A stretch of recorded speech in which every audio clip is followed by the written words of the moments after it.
Hello, my dear students. Welcome back. Good morning to all of you. Today we will start next and new topic.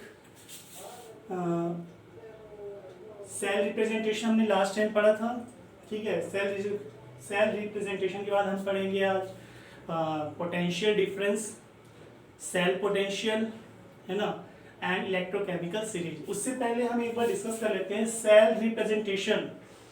मैंने आपको बताया था, आज बहुत clearly बता रहा हूँ. सेल रिप्रेजेंटेशन में हम कैसे सेल को रिप्रेजेंट करते हैं शॉर्ट फॉर्म में. जैसे दो सेल हमने लास्ट टाइम ऐसा पढ़ा था कि दो सेल होते थे, है ना, दो हाफ सेल होते हैं. ठीक है. इसमें इलेक्ट्रोड होते हैं इस तरह से, और यहाँ पर आपका सॉल्ट ब्रिज होता है. तो इस सेल को हम कैसे, आपको बताया था, जो लेफ्ट साइड में हमेशा क्या होता है, एनोड होता है, और राइट साइड में हमेशा कैथोड होता है. ये निगेटिव चार्ज होता है, ये पॉजिटिव चार्ज होता है. इलेक्ट्रॉन फ्लो होते हैं यहाँ पर आपका, है ना, लेफ्ट टू राइट. ठीक है. और करंट फ्लो होता है कैसे, लेफ्ट, राइट टू लेफ्ट. ठीक, इतनी चीज हमने पढ़ा था. अब इस सेल में दो हाफ रिएक्शन हो रहे हैं. हमको इस तरह से ओवरऑल रिएक्शन दिया गया है और इसको बोल रहे हैं सेल रिप्रेजेंट करना है अपने को. ठीक है. तो सबसे पहले हमको इस रिएक्शन में आइडेंटिफाई करना होगा कि ऑक्सीडेशन किस में हो रहा है, रिडक्शन किस में हो रहा है. तो हम यहाँ से देखते हैं, पहले जिंक को देखते हैं, यहाँ के जिंक को देखते हैं, यहाँ के जिंक. यहाँ पर जिंक 0 ऑक्सीडेशन स्टेट से 2+ ऑक्सीडेशन स्टेट में कन्वर्ट हो रहा है. इट मीन्स जब ऑक्सीडेशन नंबर इंक्रीज होता है तो कौन सी प्रोसेस होती है, ऑक्सीडेशन प्रोसेस. तो जिंक का जिंक 2+ में जो हो रहा है ये क्या हो गया आपका, ऑक्सीडेशन. ये ऑक्सीडेशन है. और ऑक्सीडेशन हमेशा कहाँ पर होता है, एनोड पर होता है. तो इसका मतलब कॉपर 2+ से 0 ऑक्सीडेशन स्टेट में आ रहा है, मतलब यहाँ पर ऑक्सीडेशन स्टेट कम हो रहा है, मतलब यहाँ पर रिडक्शन हो रहा है. तो ये प्रोसेस कैथोड पर हो रही है.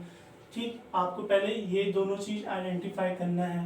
ये हो रहा है आपका रिडक्शन, और ये कहाँ पर हो रहा है, कैथोड पर. ठीक. इस तरह से आइडेंटिफाई कर लेंगे. समझाने के लिए मैं आपको बता रहा हूँ.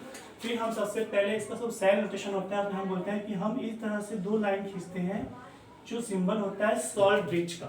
ठीक है. सॉल्ट ब्रिज के इस साइड जो है आपका, ये जो है क्या है, लेफ्ट साइड है. ये वाला साइड क्या है, लेफ्ट है. ठीक. और ये वाला साइड जो है राइट है. हमेशा लेफ्ट साइड में हमेशा क्या होगा, एनोड होगा. लेफ्ट साइड में हमेशा क्या होता है, एनोड होता है. और राइट साइड में हमेशा क्या होता है, कैथोड होता है. ठीक है. यहाँ तक आपको क्लियर है, कैथोड होता है. और एनोड पर ऑक्सीडेशन होता है. ठीक है. तो एनोड पर जो ऑक्सीडेशन होगा, अब इसमें हम देख रहे हैं फेज चेंज हो रहा है, ये सॉलिड से एक्वस में जा रहा है. तो यहाँ पर हम पहले ये जो पैरेलल लाइन है सॉल्ट ब्रिज की, इसके दोनों ओर हमेशा हम एक्वस वाले को लिखते हैं. तो इस साइड तो हमारा जिंक एक्वस में जा रहा है, तो इसको हम इस तरह से एक लाइन के थ्रू लिखेंगे. क्या, जिंक सॉलिड से जिंक 2+ एक्वस में कन्वर्ट हो रहा है. ठीक. तो हम एक्वस और जिंक को पहले, जिंक सॉलिड को पहले का एक्वस लिखते हैं. फिर हम यहाँ देख रहे हैं कॉपर एक्वस से उसमें जा रहा है, तो एक्वस वाले को पहले लिखते हैं. यहाँ पर लिखेंगे Cu2+, ये आपका एक्वस. और यहाँ पर आपका आ जाएगा, ये कौन से फेस में जा रहा है, सॉलिड फेस में जा रहा है, Cu सॉलिड में जा रहा है. इस तरह से ये सेल रोटेशन कंप्लीट होता है. इसमें जो आपको हमेशा रखना है कि सॉल्ट ब्रिज के दोनों साइड में एक्वस वाले को रखना है. ठीक है. और यहाँ पर ये जो लाइन है ये शो कर रहा है कि इसको फेस बाउंड्री को, फेस बाउंड्री, ये भी फेस बाउंड्री, ये भी फेस बाउंड्री है, मतलब सॉलिड से एक्वस में कन्वर्ट हो रहा है. और ये जो आपका सिंबल है, ये डबल लाइन वाला, ये क्या है आपका, ये सॉल्ट ब्रिज है. ठीक है. तो आपको क्लियरली समझ में आ गया सेल का रिप्रेजेंट करते हैं हम सॉल्ट ब्रिज को. इस तरह से दो वर्टिकल लाइन साथ में लिखते हैं या पैरेलल लाइन लिखते हैं, और फिर उसके साइड हम बाउंड्रीज बनाते हैं. लेफ्ट साइड में ऑक्सीडेशन होता है और राइट साइड में आपका रिडक्शन होता है. तो यहाँ पर ये सॉलिड से एक्वस में कन्वर्ट हो रहा है. ठीक है. क्योंकि यहाँ पर कौन सी प्रोसेस हो रही है, ऑक्सीडेशन. तो उसको हम इस तरह से रिप्रेजेंट करते हैं, और हमेशा इसके दोनों साइड एक्वस को हम रखेंगे. जब दोनों सेम फेस में होते हैं, जब ऑक्सीडेशन प्रोसेस में जो फेस दोनों सेम हो रहे हैं, तो उस कंडीशन में हम इस तरह से लाइन नहीं खींचते हैं, इस तरह से हम कॉमा लगाते हैं कि वो इस फेस से फेस में कन्वर्ट हो रहा है। जैसे आपका Fe3+ है और Fe2+ है, दोनों ही सॉलिड स्टेट में है, तो जब फेस में डिफरेंस नहीं होगा तो हम ये लाइन ना खींचकर इस तरह से कॉमा लगाएंगे। ठीक है। Next topic is cell potential of a galvanic cell. Cell potential क्या होता है?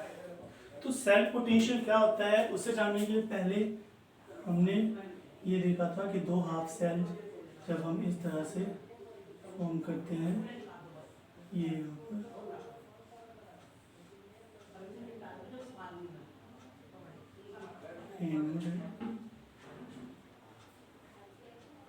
यहाँ पर ऑक्सीडेशन होता है और यहाँ पर रिडक्शन, इससे हम समझेंगे।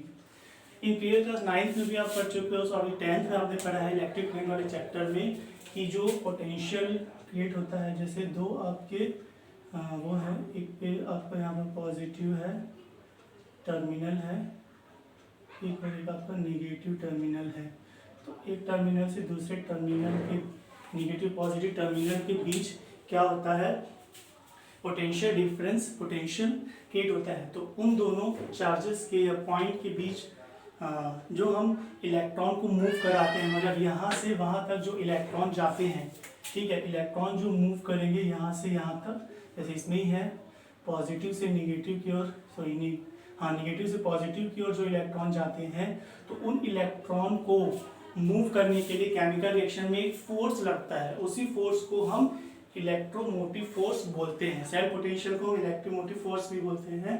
तो एक टर्मिनल से दूसरे टर्मिनल तक इलेक्ट्रॉन को मूव कराने के लिए जो वर्क किया जाता है वही सेल पोटेंशियल होता है। ठीक है। तो द सेल पोटेंशियल और EMF of the cell is the potential difference in electrode potential of the two half cell reactions, means oxidation half cell and reduction half cell. It may be called voltage. इसको हम voltage भी बोलते हैं। The unit of cell potential is volt. ठीक है, तो यहाँ सबको क्लियर हो गया। ये सेल पोटेंशियल है, सेल E मतलब पोटेंशियल क्या है, ये पोटेंशियल डिफरेंस है किसका, टू इलेक्ट्रोड का। ठीक है, दो इलेक्ट्रोड पोटेंशियल, मतलब यहाँ पर दो अलग अलग इलेक्ट्रोड जो हम इसमें लेते हैं, एक एनोड और एक कैथोड है। तो एनोड के इलेक्ट्रोड पोटेंशियल और कैथोड के इलेक्ट्रोड पोटेंशियल के डिफरेंस को ही हम क्या बोलते हैं, सेल पोटेंशियल बोलते हैं। क्लियर है आपको? Cathode minus anode electrode potential. ठीक है, तो इस तरह से सेल पोटेंशियल क्या होता है, डिफरेंस होता है in the electrode to electrode potential of the two half cell reaction, means oxidation half cell and reduction half cell। इसके बेस पर अगर हम यहाँ पर ऑक्सीडेशन हो रहा है तो हम इसको इस इलेक्ट्रोड के लिए हम क्या बोलेंगे, ऑक्सीडेशन पोटेंशियल बोलेंगे, और इसमें रिडक्शन हो रहा है तो इस इलेक्ट्रोड के लिए हम क्या बोलेंगे, रिडक्शन पोटेंशियल बोलेंगे। ठीक है, अभी आगे हम पढ़ेंगे इसको कि सेल पोटेंशियल को कैसे कैलकुलेट किया जाता है। अब यहाँ पर स्टैंडर्ड इलेक्ट्रोड पोटेंशियल आ गया है। स्टैंडर्ड जब भी वर्ड यूज होता है मतलब कि कोई स्पेसिफिक कंडीशन लगाएंगे जो एक स्टैंडर्ड कंडीशन होती है। ठीक है, तो यहाँ पर जब हम इसी में अगर ऐसे नॉट हम लगा दें तो ये क्या कहलाएगा, स्टैंडर्ड के लिए ऐसा नॉट लगा दिया जाता है। तो स्टैंडर्ड इलेक्ट्रोड पोटेंशियल मींस क्या होता है, the potential difference develop between metal electrodes, metal के दो इलेक्ट्रोड्स के बीच जो पोटेंशियल डिफरेंस क्या होता है, डेवलप होता है, and the solution of its ion, और जैसे कि ये आपका सॉल्यूशन है, यहाँ पर ये जिंक की रॉड है, यहाँ पर जिंक सल्फेट का आपका सॉल्यूशन है। ठीक है, तो यहाँ पर आपके Zn2+ आयन फॉर्म होते हैं। तो यहाँ पर हम क्या बोल रहे हैं कि उस सॉल्यूशन में आयंस की कंसंट्रेशन को हम कितना लेंगे, कंडीशन क्या लेंगे, ये कंडीशन है 1 मोलर कंसंट्रेशन रहेगी उस सॉल्यूशन में जो हमने सॉल्यूशन जो आपका सॉल्ट सॉल्यूशन लिया है, जिसकी रॉड लेते हैं उसी की सॉल्ट सॉल्यूशन लेते हैं, तो उसकी कंसंट्रेशन 1 मोलर होनी चाहिए और उसका जो प्रेशर है वो कितना होना चाहिए, 1 बार होना चाहिए। यहाँ प्रेशर की यूनिट बार में ली गई है, तो pressure in 1 bar and molar concentration in 1 molar and at a particular temperature, किसी भी टेम्परेचर पर जब पोटेंशियल डिफरेंस दो इलेक्ट्रोड्स के बीच क्रिएट होता है और उस सॉल्यूशन की आयंस की कंसंट्रेशन 1 मोलर होती है 1 बार प्रेशर पे, तो वो इलेक्ट्रोड पोटेंशियल क्या कहलाता है? किसी भी टेम्परेचर कोई भी हो, लेकिन प्रेशर और कंसंट्रेशन की कंडीशन ये होनी चाहिए, कंसंट्रेशन 1m और प्रेशर 1 बार होना चाहिए और किसी भी टेम्परेचर पर हो, तो जो पोटेंशियल डिफरेंस डेवलप होगा मेटल इलेक्ट्रोड्स के बीच, उसको हम स्टैंडर्ड इलेक्ट्रोड पोटेंशियल बोलेंगे। ठीक है, स्टैंडर्ड के लिए हम E के ऊपर नोट लगा देंगे। E मतलब हो गया आपका इलेक्ट्रोड पोटेंशियल, है ना, या फिर ओनली पोटेंशियल हो गया, और नोट लगाने से स्टैंडर्ड इलेक्ट्रोड पोटेंशियल बोला जाएगा। ठीक है, इसमें एग्जांपल पूछा जाता है स्टैंडर्ड इलेक्ट्रोड पोटेंशियल का सबसे मोस्ट कॉमनली एग्जांपल है standard hydrogen electrode. Standard hydrogen electrode का यूज किया जाता है, जिसको हम शॉर्ट में SHE बोलते हैं, which is assigned a potential of 0 volt at all temperature. किसी भी टेम्परेचर पर इस स्टैंडर्ड हाइड्रोजन इलेक्ट्रोड की जो वैल्यू होती है ऑलवेज कितनी मिलती है? टेम्परेचर हम चाहे कोई भी लें, ऑल टेम्परेचर पर ये कौन सी कितनी क्या शो करेगा? ये 0 वोल्ट शो करेगा। मतलब इसका standard electrode potential, standard hydrogen electrode का इलेक्ट्रोड पोटेंशियल ऑलवेज कितना होता है? जो पोटेंशियल होगा वो हमेशा 0 होगा एट ऑल टेम्परेचर। ठीक है, आई होप आपको ये दोनों समझ में आ गया होगा। Cell potential of galvanic cell है, स्टैंडर्ड इलेक्ट्रोड पोटेंशियल।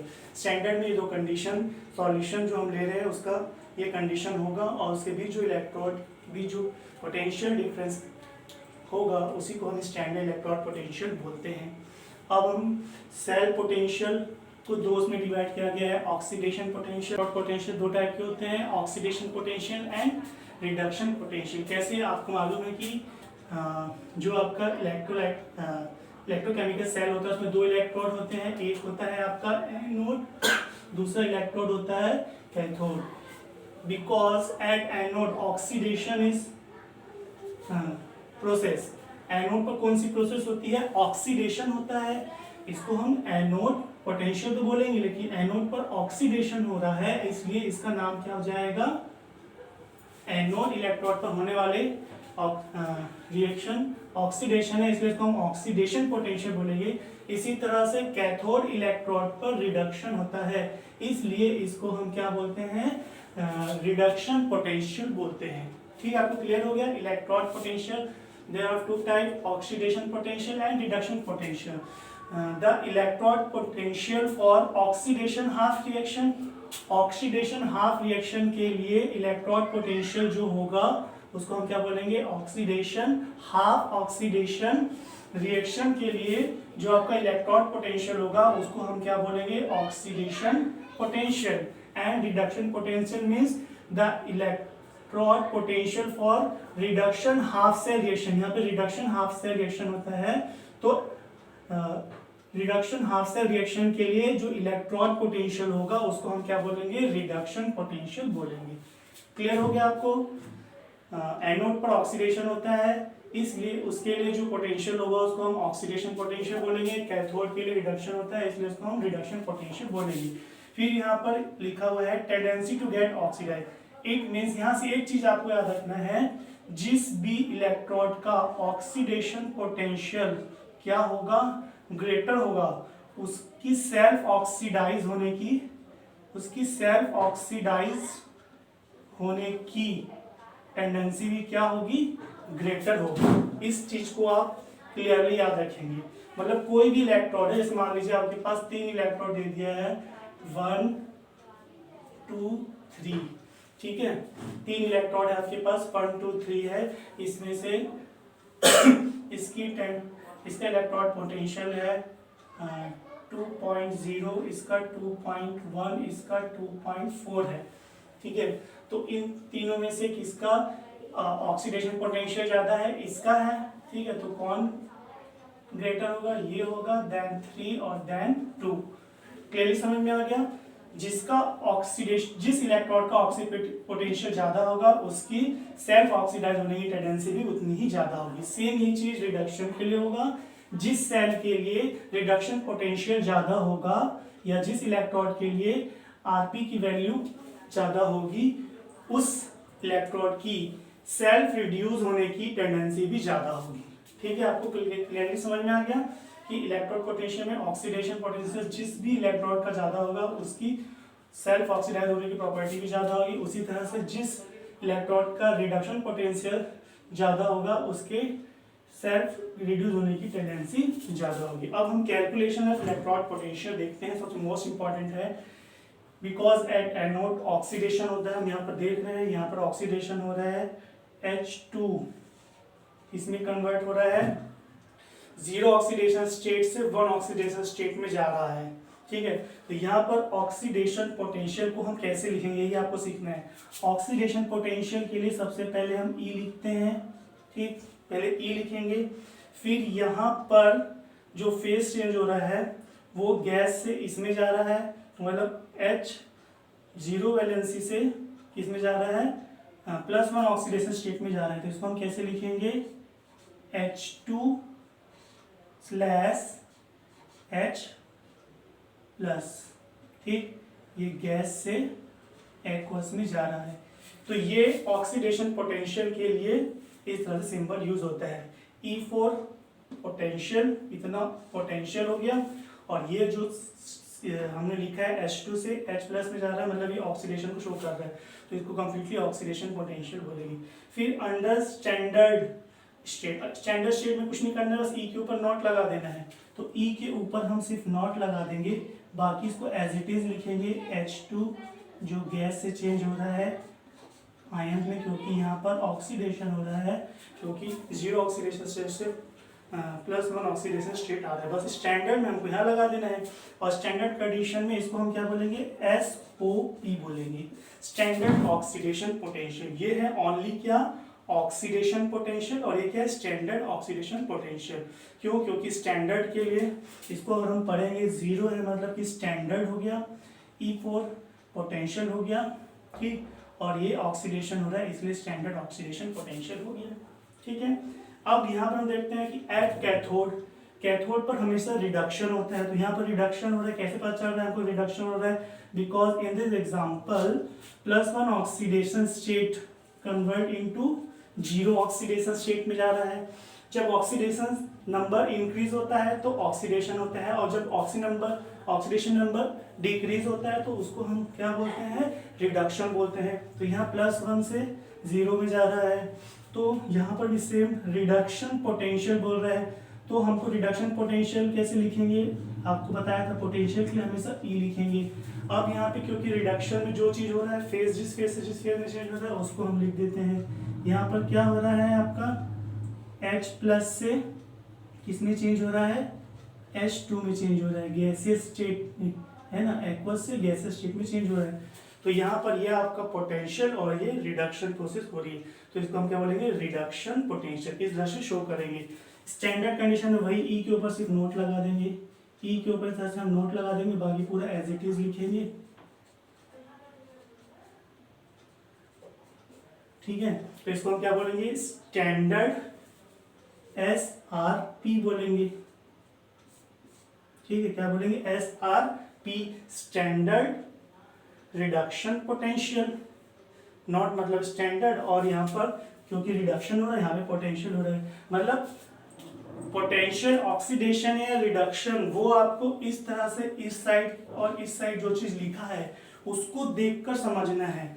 इधर से इधर मतलब हमेशा एक फेज से दूसरे फेज में चेंज हो रहा है, तो वहाँ यहाँ पर आपको मेनली देखना है, ये तो पोटेंशियल दोनों में कॉमन है ना, ऑक्सीडेशन में पोटेंशियल कॉमन है, यहाँ भी पोटेंशियल कॉमन है, सिर्फ हमको यहाँ पर देखना है स्लैश के दोनों ओर क्या प्रोसेस हो रही है, ऑक्सीडेशन हो रही है कि रिडक्शन हो रही है। अगर ऑक्सीडेशन हो रही है तो इसका नाम ऑक्सीडेशन पोटेंशियल हो जाएगा, और रिडक्शन हो रहा है तो ये रिडक्शन पोटेंशियल हो जाएगा।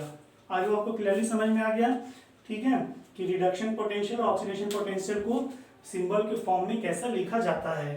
ठीक है, एक फेज से दूसरे फेज में ऑक्सीडाइज हो रहा है तो स्लैश लिखकर ई के नीचे में उसको लिखा जाएगा, और जब रिड्यूस हो रहा है तो उस रिडक्शन की प्रोसेस को इस तरह से लिखा जाएगा। को कैसे कैलकुलेट करते हैं ये कई बार ये न्यूमेरिकल क्वेश्चन आता है एग्जाम में।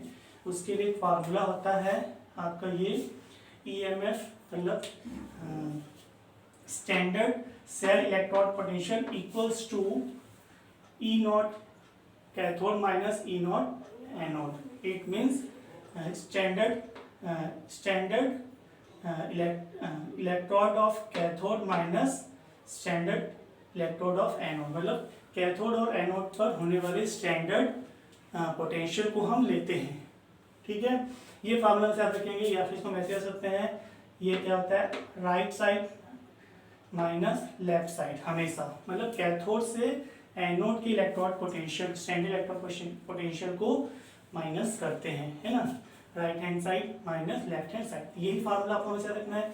इस फार्मूले को सॉल्व करते समय आपको सबसे इंपॉर्टेंट चीज जो याद रखनी है हमेशा, ठीक है ना, टू कैलकुलेट द ईएमएफ और सेल ऑलवेज वैल्यू ऑफ, मतलब E not C means cathode और E not A will be taken in standard electrode potential, मतलब उसकी वैल्यू को हम हमेशा किस में रखेंगे, reduction potential, standard reduction potential में रखेंगे। अगर क्वेश्चन में value oxidation, standard oxidation potential के टर्म में दी गई है तो उसको हम चेंज करके रिडक्शन में पहले चेंज करेंगे और रिडक्शन फॉर्म में ही रखा जाता है।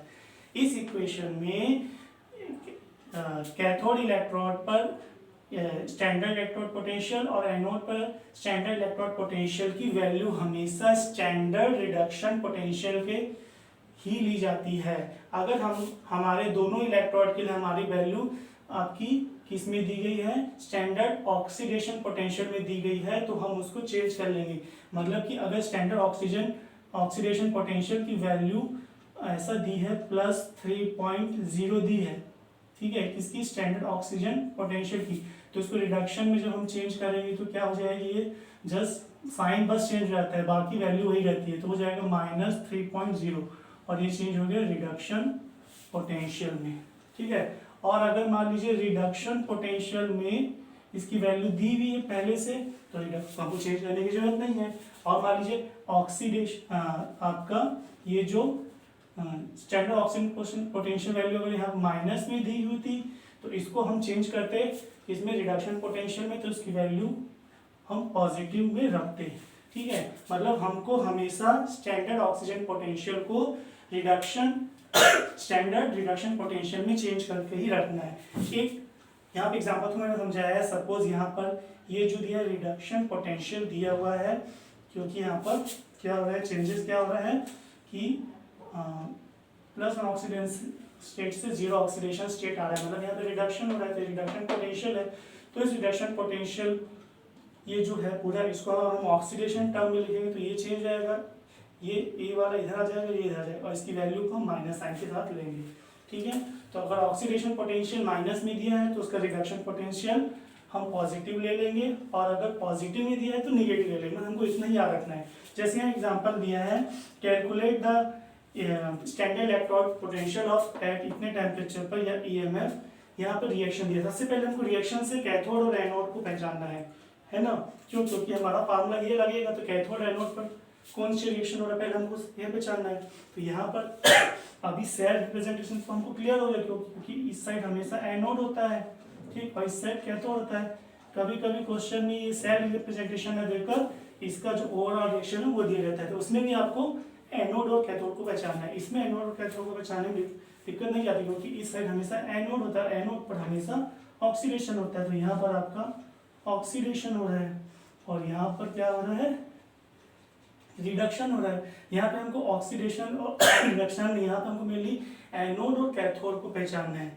ठीक है, कि यहाँ पर एनोड कौन सा, कैथोड, इसमें तो हमको क्लियर समझ में आता है, इस साइड एनोड इस साइड कैथोड है, तो मतलब कि हम कॉपर वाली जो वैल्यू है उसमें से जिंक वाली वैल्यू को माइनस करेंगे, मतलब इस वाली वैल्यू को इसमें से माइनस करेंगे, है ना। तो यहाँ अब हमको सबसे पहले यहाँ पर देखना है कि यहाँ पर जो इलेक्ट्रोड पोटेंशियल दिए हुए हैं वो स्टैंडर्ड ऑक्सीडेशन पोटेंशियल है कि रिडक्शन है। तो सबसे पहले हम इसको पहचानते हैं, ये आपका पोटेंशियल स्टैंडर्ड इलेक्ट्रॉन पोटेंशियल है ना, स्टैंडर्ड पोटेंशियल। लेकिन क्या है यहाँ पे पहचानते हैं पहले कि यहाँ पर ऑक्सीडेशन पोटेंशियल दिया है कि रिडक्शन दिया हुआ है। तो यहाँ से हम देख रहे हैं 0 से टू ऑक्सीडेशन स्टेट आ रहा है, कन्वर्ट हो रहा है, मतलब यहाँ पे 0 थी और ये 2 में जा रहा है, मतलब कि यहाँ पर ऑक्सीडेशन हो रहा है। इसका मतलब ये स्टैंडर्ड ऑक्सीडेशन पोटेंशियल की वैल्यू दी हुई है। फिर दूसरी वाली हम देखते हैं, ये भी क्या है, इसमें भी कॉपर 0 ऑक्सीडेशन स्टेट से +2 ऑक्सीडेशन स्टेट में आ रहा है। ऑक्सीडेशन नंबर बढ़ता है तो मतलब यहाँ पर क्या होता है, यहाँ पर भी ऑक्सीडेशन दिखा रहा है, मतलब यहाँ पर स्टैंडर्ड इलेक्ट्रॉन पोटेंशियल की जो वैल्यू है ये भी किस टर्म में है, स्टैंडर्ड ऑक्सीडेशन पोटेंशियल के टर्म में दी गई है। और हमने पढ़ा है कि जब दी हुई value direct reduction oxidation potential में दी रहेगी तो उसको हम एज इट इज रख देंगे, अगर नहीं रखा है तो वैल्यू को हम चेंज करेंगे पहले। तो अब यहाँ पर आपको कुछ नहीं करना है, एकदम सिंपल मैंने बताया था। यहाँ पे स्टैंडर्ड ऑक्सीजन पोटेंशियल दिया है, ये भी स्टैंडर्ड ऑक्सीजन पोटेंशियल है, तो इसको इसमें स्टैंडर्ड रिडक्शन पोटेंशियल चेंज करने में मैंने बताया था, अगर पॉजिटिव वैल्यू है तो उसको निगेटिव में आ जाएगी, वो 0.76 वोल्ट।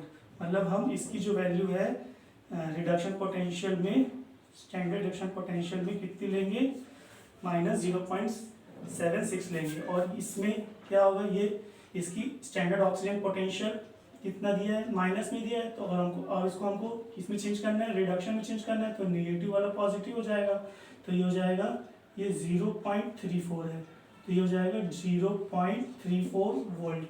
ठीक, इतना आपको समझ में आ गया। तो हमने इसको स्टैंडर्ड रिडक्शन पोटेंशियल में चेंज कर लिया, क्योंकि हमको मालूम है कि अगर वैल्यू स्टैंडर्ड ऑक्सीडेशन पोटेंशियल में दी है तो हमको रिडक्शन में चेंज करना है।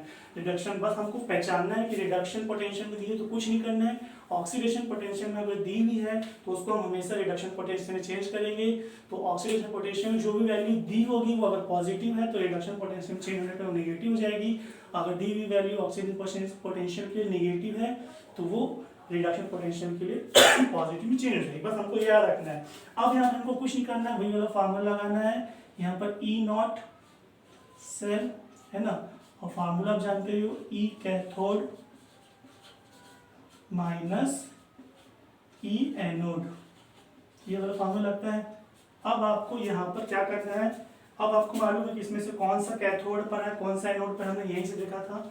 कॉपर वाला जो चेंजेस हो रहा है, मतलब ये वाला जो चेंजेस हो रहा है ये किस पे हो रहा है, कैथोड पर हो रहा है, मतलब ये वाली वैल्यू हम यहाँ पर रखेंगे। ठीक है, यहाँ से एनोड और कैथोड पहचानने का मतलब क्या है कि कौन सा रिएक्शन कैथोड पर हो रहा है, कौन सा रिएक्शन एनोड पर हो रहा है, तो वही वैल्यू हमको पुट करनी है। अब यहाँ से हम कैथोड पर स्टैंडर्ड रिडक्शन पोटेंशियल की वैल्यू पुट करें, कितना, 0.34, यहाँ माइनस आ जाएगा। ठीक, और अब हम एनोड पर कौन से रिएक्शन हो रहा है, जिंक वाला हो रहा है, तो जिंक वाले की ऑक्सीडेशन पोटेंशियल को रिडक्शन पोटेंशियल में चेंज किया तो माइनस में आया, तो माइनस एक पहले से ही और यहाँ पे माइनस के साथ लेंगे 0.76। इस तरह से जब इसको आप सॉल्व करोगे आगे माइनस माइनस प्लस हो जाएगा, तो ये आपका हो जाएगा 1.1 वोल्ट। इसका जो आंसर है वो आपका ये आ जाएगा। ठीक है, आपको क्लियरली समझ में आ गया, समझ में आया है ना, कि हमको हमेशा ये फार्मूला माइंड पे याद रखना है। हमको रिएक्शन देखकर पता चल करना है कि कौन सा एनोड पर हो रहा है और कौन सा कैथोड पर हो रहा है। ये हम जानते हैं, एनोड पर हमेशा ऑक्सीडेशन होता है और इस पर हमेशा रिडक्शन होता है। तो ऑक्सीडेशन और रिडक्शन देखकर हम एनोड और कैथोड को पहले पहचानते हैं। इसमें हमको पहचानने में दिक्कत नहीं होती, जब सेल रिप्रेजेंटेशन जब ओवरऑल रिएक्शन दिया जाता है तब हमको उसमें देखना पड़ता है कौन किसमें कन्वर्ट हो रहा है। ठीक है, एनोड और ऑक्सीजन, क्योंकि हम उस वैल्यू को कैथोड के लिए लिखेंगे। अब यहाँ पर हमको दो वैल्यू दी हुई थी, है ना, यहाँ पर हमको स्टैंडर्ड ऑक्सीडेशन पोटेंशियल की वैल्यू दी, दोनों ही वैल्यू स्टैंडर्ड ऑक्सीडेशन पोटेंशियल में थी, उसको रिडक्शन पोटेंशियल में चेंज करना था, तो हमने उसको चेंज कर दिया। जो वैल्यू पॉजिटिव में थी उसको माइनस में ले लिया और जो माइनस में थी उसको पॉजिटिव में चेंज कर लिया, क्योंकि ऑक्सीडेशन पोटेंशियल से रिडक्शन पोटेंशियल में चेंज होने पर साइन बस चेंज हो जाता है। तो सबसे इंपॉर्टेंट है कि यहाँ पर दी हुई वैल्यू को आपको पहले आइडेंटिफाई करना है कि वो रिडक्शन पोटेंशियल में दी हुई है कि ऑक्सीडेशन पोटेंशियल में दी हुई है। रिडक्शन पोटेंशियल में दी है तो कुछ नहीं करना। एज अ होमवर्क आपको एक क्वेश्चन दिया जा रहा है, इसी से रिलेटेड जो मैंने भी आपको एक्सप्लेन किया था example, calculate standard electrode potential या फिर ईएमएफ फॉर फॉलोइंग इक्वेशन। इस इक्वेशन में आपको ये दिया हुआ है, यहाँ ओवरऑल रिएक्शन दिया है। इससे आप डायरेक्ट भी ऑक्सीडेशन रिडक्शन को पहचानते हुए कौन सी प्रोसेस एनोड पर और कौन सी कैथोड पर हो रही है वो आप डायरेक्ट इससे पहचान सकते हैं, मतलब इन दोनों में क्या हो रहा है और स्टेनस में क्या हो रहा है। तो ऑक्सीडेशन कब होता है, रिडक्शन आपको मालूम ही है, जब ऑक्सीडेशन स्टेट इंक्रीज होता है तो आपका ऑक्सीडेशन होता है, जब ऑक्सीडेशन नंबर डिक्रीज होता है तो रिडक्शन होता है। उसके बेस में आप कैथोड और एनोड को पहचानना है, या फिर इसको सेल रिप्रेजेंटेशन के टर्म में पहले चेंज कर लीजिए, तो उससे आपको एनोड और कैथोड इजीली पता चल जाएगा, या डायरेक्ट इसमें भी एनोड और कैथोड पहचान लीजिए पहले। ठीक, फिर यहाँ पर ये जो दोनों वैल्यू दी हुई है कि ये वाली कैथोड की है या कौन सी एनोड की है, वो आप इस इक्वेशन को सॉल्व करके पहले पहचानेंगे।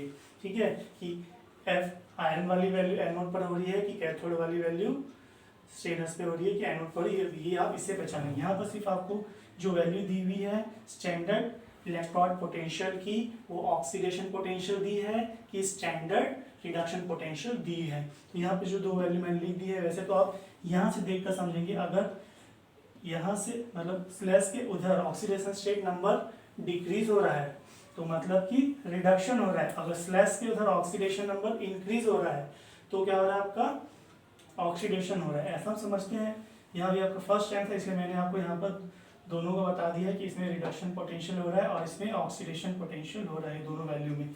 अब इन दो वैल्यू के साथ हम क्या कैसे पुट करेंगे फॉर्मूले में, ये आपको सॉल्व करना है। ठीक है, तो इसका आंसर आप मेरे को सॉल्व करके ग्रुप में